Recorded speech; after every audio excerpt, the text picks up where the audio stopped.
Hello. Well,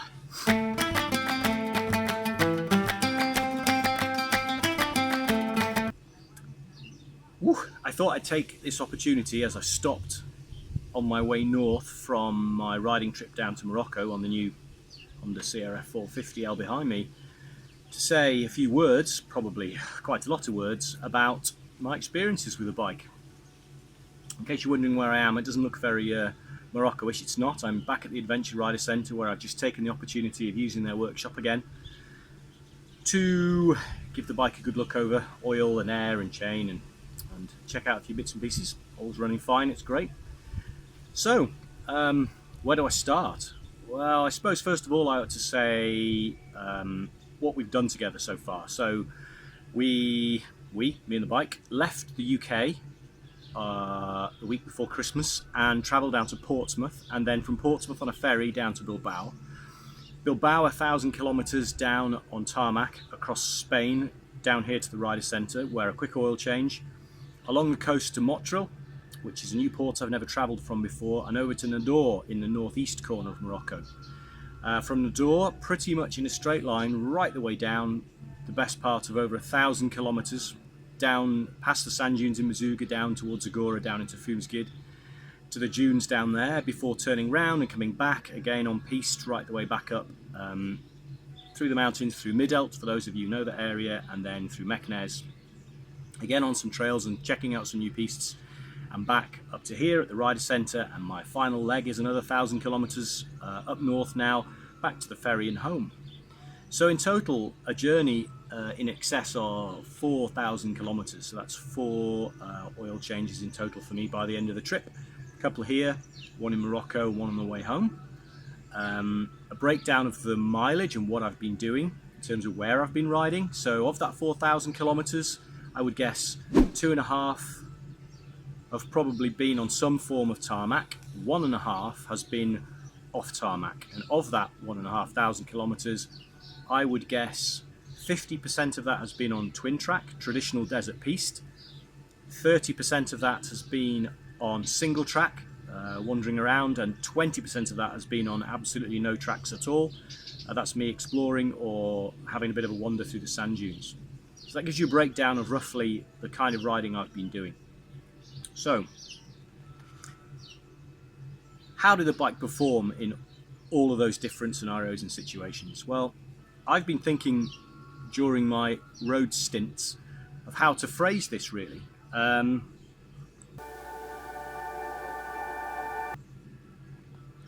I think I've come to the conclusion that there are 2 different types of adventure bike. There are the type of adventure bikes that get you to where you want to be, and they're a kind of normally the larger bikes, your KTM 1190s, your GS 1200s, 1250s now, your Africa Twins. And then, in my opinion, there's a type of bike, when you get where you're going, that you actually want to ride to enjoy the kind of terrain that you're going to get the opportunity to ride. Because for me, I like the off-road, I like the more remote stuff, I like exploring, and more often than not, the larger bikes aren't really suitable for that. So if we said the ideal bike for that for me would probably be a KTM 250 4-stroke, something like that, 22 odd horsepower, very light, very nimble, fantastic for rooting around and blasting down pistes and having a good time on. And so in reality what happens is most of us end up somewhere in the middle. You know, you could have taken an 1190 or an Africa Twin and done all of the road miles, the 2,500 k that I have done, and been far more comfortable than I was. Although I doubt you'd have done it much faster, but it would have been more pleasant. But there's no question at all that when you got to the areas that I went to, I could never have done the things I've done on a bike, the kind of size and weight of an Africa Twin, for instance. Conversely, there's no way I'm going to ride 2,500 kilometres on a 250 4-stroke. To be honest, even a 450 4-stroke, even a 500 Husqvarna or KTM, they're amazing bikes when you actually get to ride them off-piste. They're a focused, ready to race, as KTM say, bike. But they are twitchy as hell on tarmac. Really, really loud and fairly unpleasant to ride. So in reality, there's a continuum, there's a line, and somewhere on that line are most of the bikes that I'm interested in riding.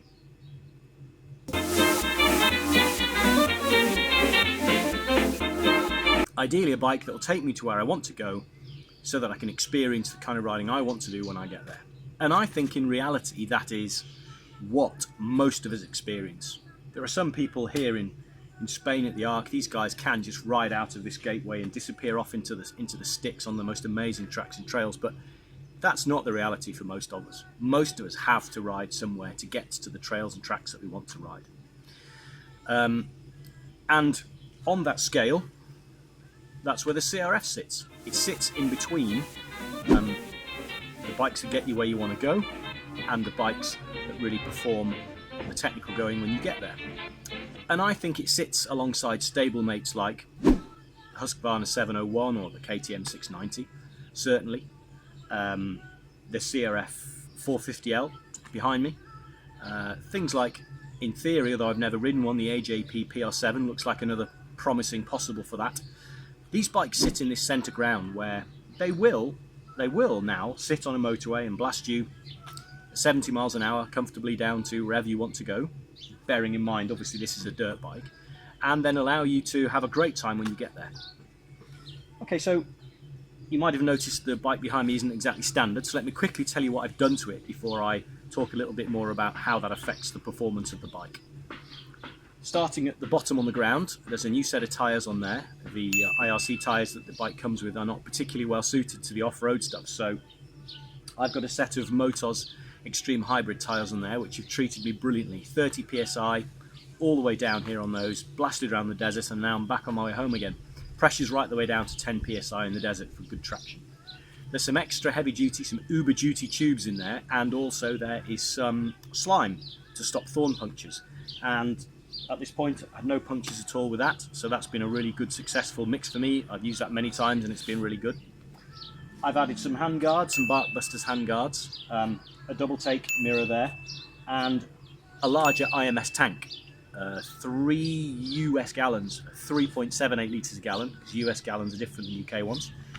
And that means that we're now in a position where we've got a range 25 kilometres a litre on a nice easy trail of in excess of 250 kilometres, which is what I want for the kind of riding I want to do.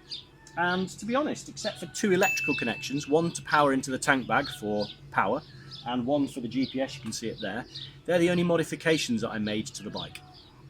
Okay, so there's the bike, that's where we've been with it, and there are some images and some bits and pieces of video out there showing what it is I was doing when I got down there. So the big question is,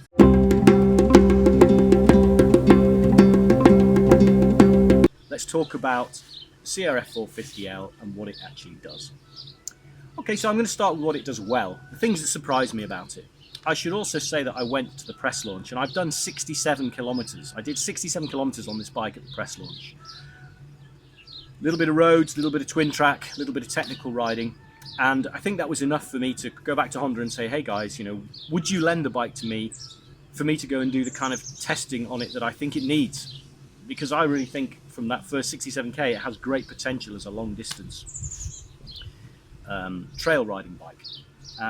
So the good things about it, well, I'll be honest with you, there are lots. I really like this bike, and I'm not just saying that. If Honda sell 1,000 of them, fantastic. If they sell none of them, it doesn't particularly affect me. I'm very grateful to Honda for lending me the bike, but I don't make any money if they sell them or they don't sell them. So I'm going to be brutally honest.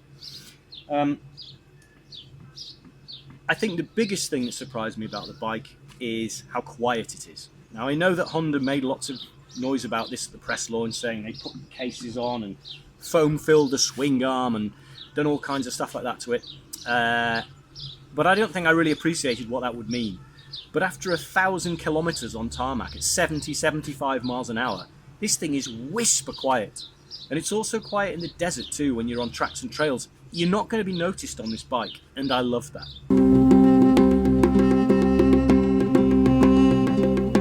The chassis and the suspension, I mean, they are really, really nice. I think it's fair to say you can tell it comes from a hybrid off-road bike.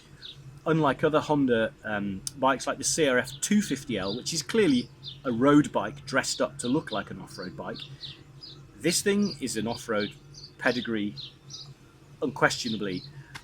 Back through the 450X, back to the XR650Rs of the Baja territory, This thing really tracks beautifully on the faster, more open pistes. The longer swing arm by an inch, which we've measured alongside a Husky here at the Adventure Rider Centre, and it is an inch longer. Gives you a lovely amount of stability on road because you have luggage on the back, you don't get that twitchy front end, and off-road too. So fantastic for that. The seat is surprisingly comfortable.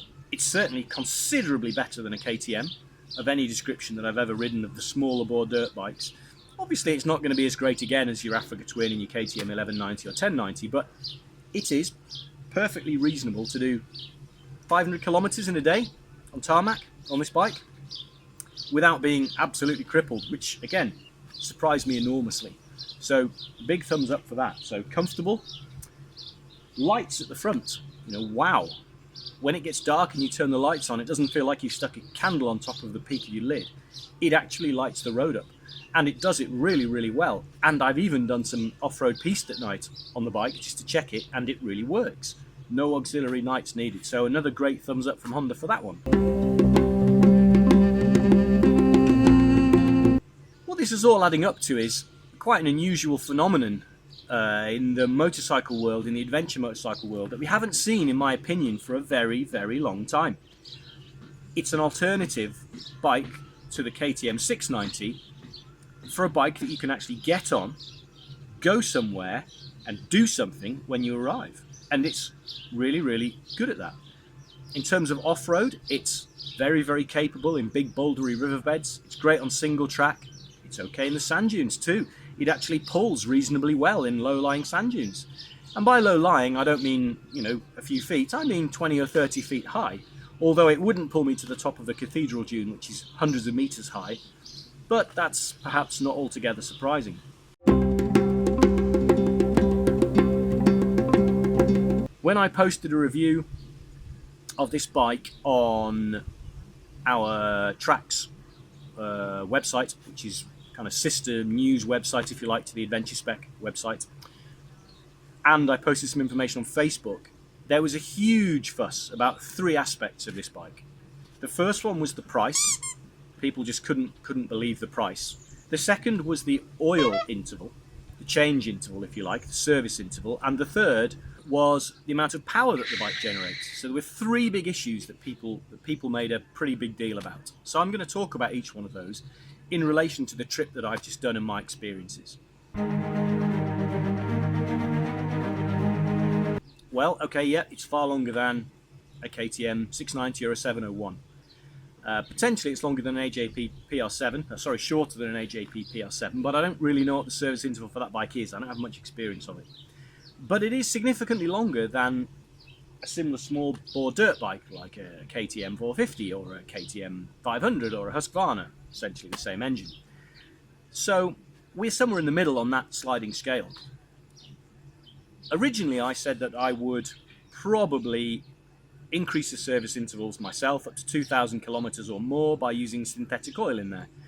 But in reality what I've found is it's so fast to drop the oil on this bike that if I was going to buy one of these myself, I would put a stainless steel oil filter in it, which is a reusable oil filter, and I would drop the oil every 1,000 kilometers when I could. And if I couldn't, and I needed to go a couple of thousand kilometers without dropping it, I would do that. And I genuinely believe that the engine and the bike would be fine for that. Let's not forget it's only generating 25 horsepower, compared to an identical service interval for the American version of this bike that's generating close to 45 horsepower. So I don't think it's stressed in any way. So I think that will be fine. Personally, nowadays, the last couple of changes have taken me no more than 10 minutes. Not a big deal. Certainly not something I have a problem with. I bought oil down in Morocco. It was fine. So personally for me, I've kind of, I'm over that. It's doable and I can live with it. Okay, 25 horsepower. It's not a lot. And a lot of people were saying, well, if I'm paying all that money, I want more power. People seem to have an impression that more power is the answer to everything. If you have trouble, you can fix it with power. And the truth is that's not true, really. Graham Jarvis can win the Roof of Africa, the hardest two-day extreme enduro race in the world, on a 254 stroke Husqvarna, which has 22 horsepower. So there's no question that when the going gets tough, for me personally, the CRF has more than enough power. If anything, I would like a little bit more power on the roads. It will spin up quite happily and take me along at 70, 75 miles an hour in surprising comfort with that big wide ratio gearbox, click up to that 6-speed, the revs dropped right down, and it's a pleasure. It's a pleasure to ride at those speeds, and it's quiet too, as I said. But that little bit of extra oomph that you need, to be honest, it could do with a little bit more. Now, does it need a bit more? No. I've ridden all the way down here at 75 miles an hour, 110, 120k. I've ridden thousands of kilometers of piste. I've blasted through sand dunes, and it's perfectly happy with itself, and it will do all of those things. And it will do so in a way which is really... The bike looks after you. It's very gentle in the way that it delivers its power, and it's not that there isn't power available when you need it, but it's very soft. And if you ride the bike back-to-back 300 and 400 kilometer days, as I've been doing, that's a really good thing. It kind of... Yeah, it's hard to explain. It feels like the bike is looking after you. So, would I want, if I could wave a magic wand, an extra 20 horsepower out of that bike? No, I wouldn't. Absolutely not. Would I, if I could wave a magic wand and I could have everything I wanted, have an extra 5 or 10 horsepower out of the bike? Yes. Yes, I would. I would want that. I wouldn't need it, as I've proven, but I would want that. And I think in time, Dobrek or Power Commando will soon be with us, and there'll probably be a little plug-in for 150 quid. We'll see a little bit more fueling on that, because we know the only difference between this and the American version is the throttle inlet tube and the engine mapping. So the little tweaking to that, I think we'll soon see this bike up to 30, 35 horsepower, which is, in my opinion, exactly where it needs to be. Just to be able to give that little blip on the throttle, to lift that front wheel a little bit when you need to, and just to give you that little bit more grunt. So yeah, ideally for me, a little bit more, but not necessary. Surprisingly capable, particularly in sand dunes. That came as a shock to me. So that leaves us with the question of price, really, and that's a difficult one.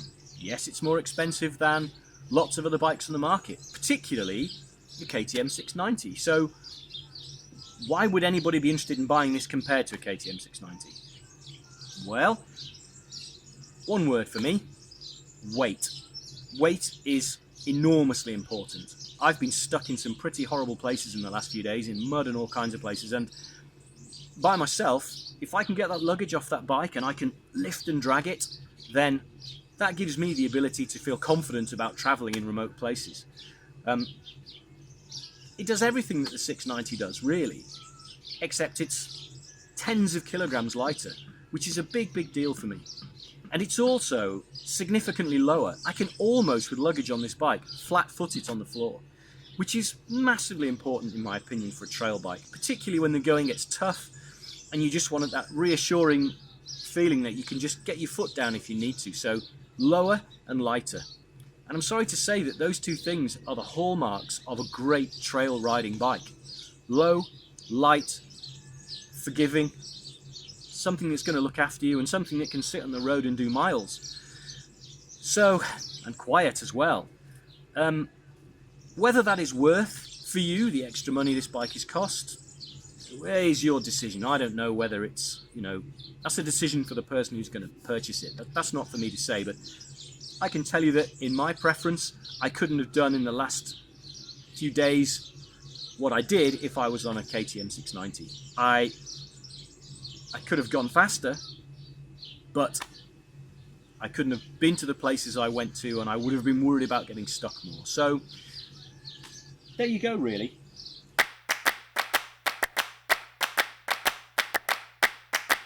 All in all, I've been massively impressed with this bike, and I've genuinely loved riding it, which is more than I can say about the Husqvarna 701s, which I took away with me over to Argentina a couple of years ago when we did about 5,000 miles around the Andes. So I just didn't bond with the 701 the same way I have with the Honda. So that's been a surprise to me too. Okay, so is there anything that Honda doesn't do or won't do or is going to cause you problems with? Yes, I think there is. I think if you're going to go fast on pistes, the suspension is slightly soft, which is again very forgiving for trail riders like me, but if you're really talking about opening up to those 60, 70, 80 mile an hour piste speeds, this is not a racing machine. If you're talking about really going into big sand dunes, Mauritania, or spending a lot of time in sand dunes, maybe in rally conditions, and pushing the bike really hard, nah, I'm not saying it won't do it, but it's not really what it's made for. And the interesting one for me is the altitude question. I haven't really been to any altitude on this bike, but I know in South America that we really struggled to get the 701s to perform when we hit 4,000 meters in that volcanic ash sand. They barely would pull the skin off a rice pudding even in second gear, and I don't think that the CRF will be particularly good for that. But would this be a good bike for leaving in your garage and rolling out 50, 60, 70, 80 miles, 100, 120 kilometers to a local trail, blasting out some trails and then riding home again? Yes, absolutely it would. It's a trail bike in the true traditional sense of the word trail bike. As I say, soft suspension, forgiving, low ride height, gentle power delivery, and the ability to take me where I want to go and come back again. If that's what you're looking for, then I think this is fairly unique. I've mentioned before the AJP PR7. I've never tried this bike. I've seen it. It looks to be taller. It almost certainly will be louder, but it does come with a 17-litre tank. It is cheaper and it does have some features that the CRF doesn't have. So that's a possible contender. But for me, over the past 2 weeks, I've bonded with the bike. I really like the bike. I can really see a niche in the market that it fills that currently I don't think any of the bikes do fill. As I've said, that's for you to decide whether you believe the cost of the bike justifies what it will do for you. Right, that was a lot said. I need to get on the road. I've got another 1,000 kilometers to do up to the north of Spain. So thank you very much for taking the time if you got to the end of this video, and hopefully I will be back with a written report, give you a few more details about where I went if you're interested. I'll probably post up the GPX files and stuff so you can see the route that I took, and I'll be doing, as I say, a written report on the bike with a lot more detail that I've managed to go into today. So thank you very much for listening, and take care, ride safe.